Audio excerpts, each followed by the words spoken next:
Hey everyone, Mr. Swerb with the Cardboard Jungle, checking in with our latest sports card market update. This week we are going to focus the entire update on a very recent and very insightful interview that the CEO of Fanatics Topps, Michael Rubin, did on the Bill Simmons podcast. A great listen if you're interested in the sports card industry and hobby, as we are at the Cardboard Jungle. Would recommend giving it a listen on Bill Simmons' podcast. But wanted to go through my analysis of what I heard. And what I heard was some new announcements that we'd never heard, that we'll get to those in a moment. We heard Rubin go into the master plan for Fanatics Topps in much greater detail than at least I've ever heard him speak about, and talked about some of the plans for the future in terms of future innovation, things that they have coming up down the road.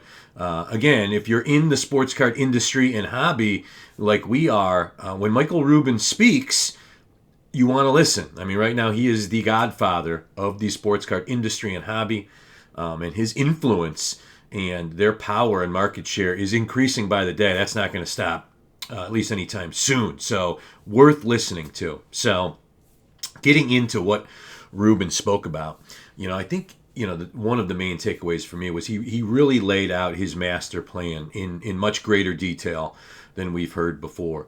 And what that is he called it a fan ecosystem, highly personalized, where you can bet on, in some cases watch live, professional sports. You can buy the rookie card of a player. You can buy merchandise. You can buy tickets to upcoming events. So think about in the palm of your hand on your phone, being able to watch, your favorite professional sports team, and while doing so, make a live bet on the game. They're now in the gambling business.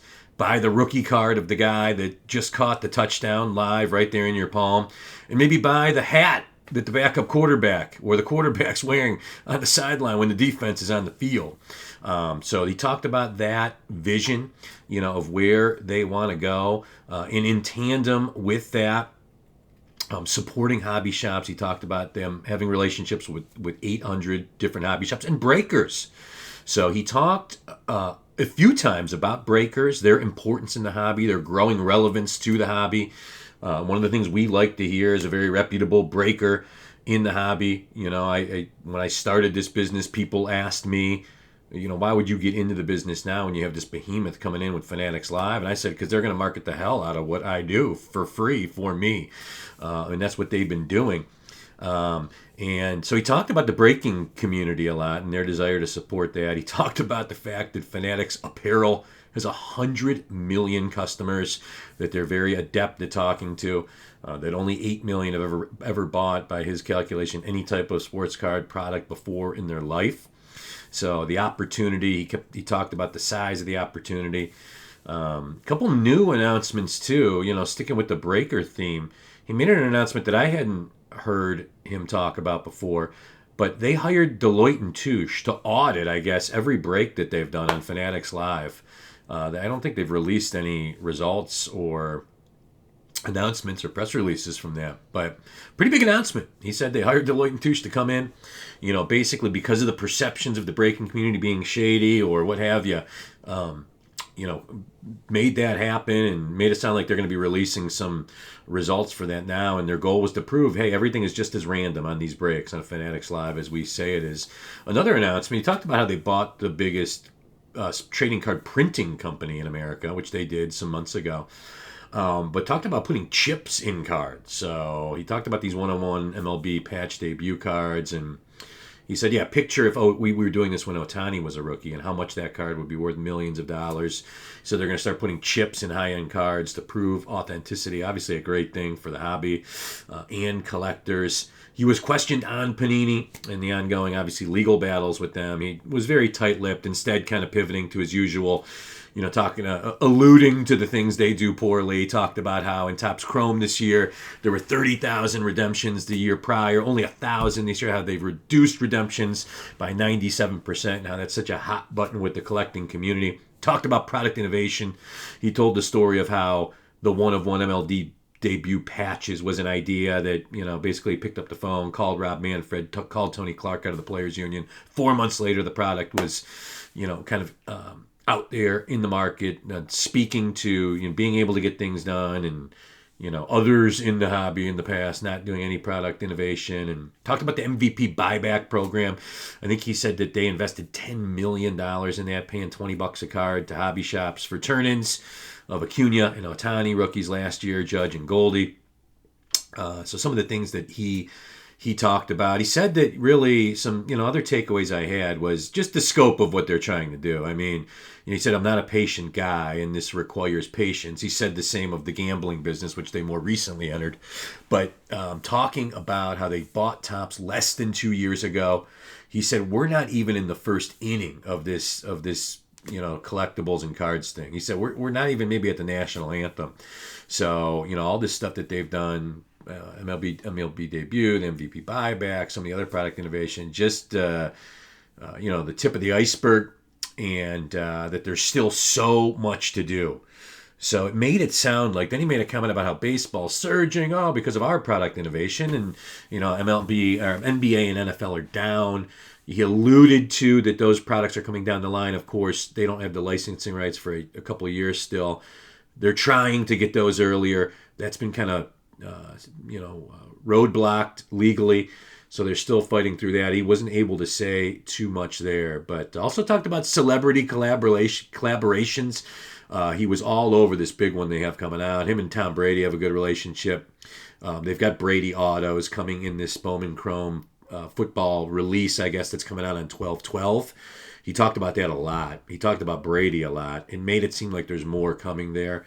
He talked about his friendship with Brady and how hard he works and how much he enjoys working with him. And again, they have a bit, I think, more to come. They've teased some of this Brady stuff, but he said, you're not going to believe this release, blah, blah, blah, blah, blah. He made it sound like it would be as big as the one-on-one MLB debut and the buyback and some of the other big things they've done. Whatever they got coming with Brady on December 12th. So he also talked just about product releases in general, how, in the spirit of innovation, that he believed that, big sports card product releases should be like shoe releases or movie releases. Again, referencing celebrity collaborations to help make that happen. So some really interesting stuff, and from our perspective, the Cardboard Jungle, we're a big breaker. You can get in our breaks at thecardboardjungle.com. We're a big single seller on eBay and ComC. Sell a ton of singles every day. So we're deeply embedded in this hobby. And my just general thoughts in closing are, right now this is great for a small business like the Cardboard Jungle, right? He's promoting breaking. He's promoting transparency in breaking. He's a very well-known, well-liked figure that people have a lot of confidence in. He's trying to take that company public. They're being very aggressive. They're doing a lot of cool, innovative stuff that is great for the hobby and great for collectors and brings attention to it. I said all the time when I started this business, like, you ask 100 random sports fans right now, what's a sports card box break? Like 5 right now would know. I'm banking on, because in large part Fanatics and some of their marketing efforts and other things, that, a year from now, 20 people will know, and 2 years from now, 50 people will know. So he's really commercializing it, which is great for right now. Some of the things he did mention in terms of quality control improvements and innovation has been sorely lacking in the hobby. What they bring is great. The fear is down the road. If they're able to wipe out Panini, have sole licensing, then they just have all the power and can kind of do what they want. So the way I look at it, it's great for the short, maybe even the medium term, because of the scope of what they have to accomplish. But obviously poses some risks for collectors in the hobby in the future if they're able to accomplish what they want. And a big part of why I say that is it's pretty common knowledge that they're fueling towards an IPO next year with Fanatics. And I think it will be a hugely successful one. Live sports is a huge moneymaker. The only thing you can sell advertising on. He's now in it with apparel, with collectibles, and with gambling. And he mentioned ticket partnerships and other things they got percolating in verticals they don't really want to get in. So they're building something pretty damn powerful, and it should be really attractive to investors. So, but then once the company goes public, then you're kind of beholden to the shareholders that are going to care much less about the collector than Michael Rubin does right now, trying to take the company public, which, it kind of has to have the approach that, it's all about the collector. It's all, and they have acted in that way. But so anyway, a little long-winded, but to me, an important topic. And go listen to the interview yourself if you want. It's at the tail end of Bill Simmons' most recent podcast. So until our next update, I'm Mr. Swerb with the Cardboard Jungle. You can find us at thecardboardjungle.com. The jungle is decorated to the gills for Christmas. We've got all our breaks posted through Christmas already. We do fun, affordable breaks. Everything ships free next day. It's a blast. It's me and a bunch of crazy punk teenagers. And we have a lot of damn fun with it. So we'll see you in the jungle. Have a good day, everyone. Take care.